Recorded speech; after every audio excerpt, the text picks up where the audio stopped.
In January 2013, a young woman checked into a hotel in Los Angeles, known for its dark history. Weeks later, guests started complaining about the water. What they found when they investigated would become one of the most disturbing unsolved mysteries of the decade. The Cecil Hotel, located in downtown Los Angeles, had already carried a troubled reputation for nearly a century before this case, having been connected to multiple suicides and having once housed at least 2 documented serial killers among its long-term guests during different decades. By 2013, the hotel had been converted into a mix of budget tourist accommodation and long-term low-income housing, a combination that gave the building an unusual, uneasy atmosphere even before anything happened. Elisa Lam was a 21-year-old Canadian college student traveling alone through the west coast of the United States, staying at the Cecil Hotel as part of a longer solo trip.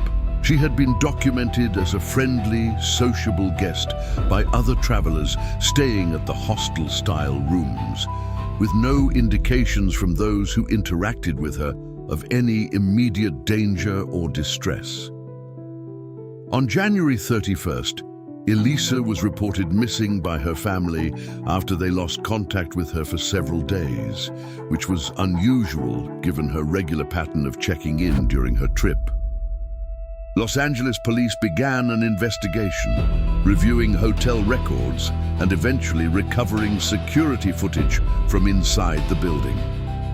The footage recovered from an elevator inside the Cecil Hotel would go on to become one of the most viewed and most unsettling pieces of surveillance video ever released in connection with a missing persons case.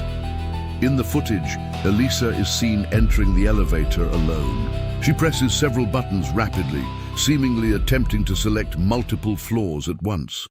She then steps partially out of the elevator, appearing to look down the hallway in both directions, as though checking for someone or something before stepping back inside. For the following several minutes, she makes a series of unusual movements inside the elevator, pressing herself against the walls, gesturing with her hands in ways that appear to mimic conversation with someone unseen, and at one point appearing to hide within the corner of the elevator car itself, as though attempting to avoid being seen by someone approaching from the hallway.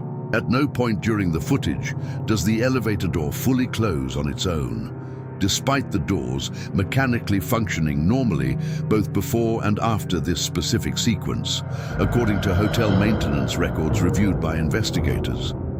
Elisa eventually exits the frame, walking calmly out of the elevator, and does not appear on any further surveillance footage inside the building. This was the last confirmed footage of Elisa Lam alive. Police released the footage publicly several weeks into the investigation, hoping it might generate tips from the public that could help locate her. Instead, the footage rapidly went viral online, with millions of viewers offering theories ranging from a possible medical episode to drug-related hallucination to significantly more unsettling supernatural explanations, given the hotel's already unsettling historical reputation.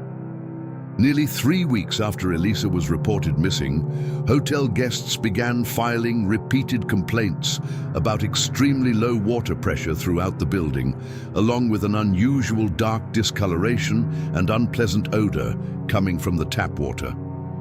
After multiple complaints over several days, a maintenance worker was sent to investigate the hotel's rooftop water tanks, a standard part of the building's water supply system that guests would have no normal reason or ability to access.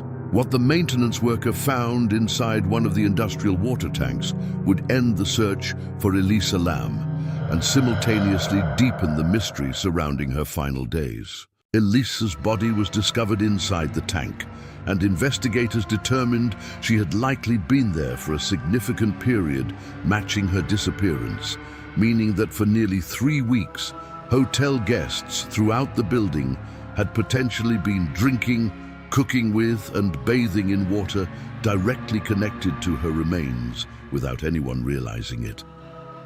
The autopsy and subsequent investigation raised numerous questions that were never fully or satisfactorily resolved.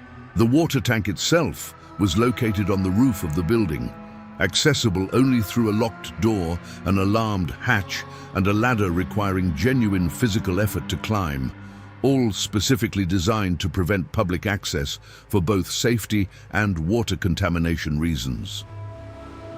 Investigators noted that for Elisa to have entered that tank alone, she would have needed to bypass a locked door, disable, or somehow avoid triggering an audible alarm connected to the rooftop hatch, and then climb inside a tank with walls too high and too smooth for her to have easily climbed back out of on her own, based on measurements taken during the investigation.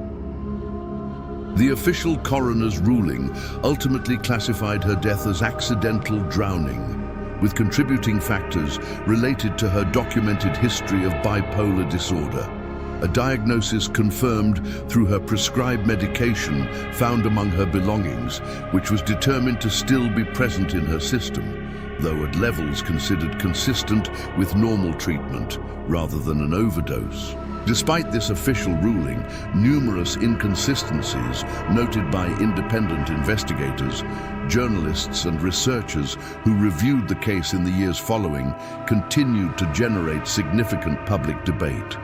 How exactly she bypassed multiple physical security barriers specifically designed to prevent unauthorized rooftop access has never been definitively explained through the official investigation. Her unusual behavior captured in the elevator footage, occurring in the hours before her presumed death, has never been conclusively linked to any specific medical explanation, despite extensive review by mental health professionals following the case's public release. Some researchers have proposed that Elisa may have experienced an acute psychiatric episode related to her bipolar diagnosis, potentially triggering unusual, erratic behavior consistent with the elevator footage, followed by a subsequent state of confusion that led her to the roof under circumstances that remain unclear.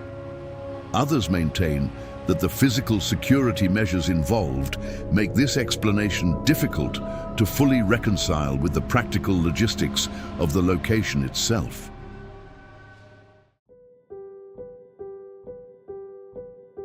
The Cecil Hotel, already carrying a difficult reputation before this case, saw a significant increase in both public notoriety and unwanted attention in the years following Elisa's death, eventually leading to a rebranding and partial renovation of the property, though its association with this specific case has remained persistent in public memory regardless of these changes. To this day, while the official cause of death remains classified as accidental,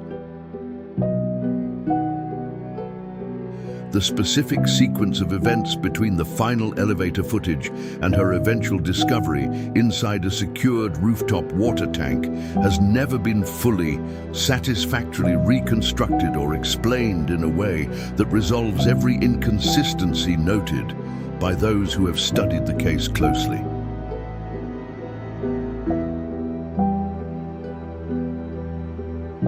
If this story unsettled you, imagine being a guest at that hotel during those 3 weeks, unknowingly using water from that same tank every single day.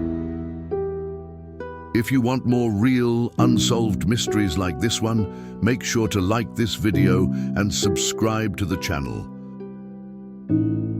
New stories are coming every week, and this case is far from the strangest one still to come.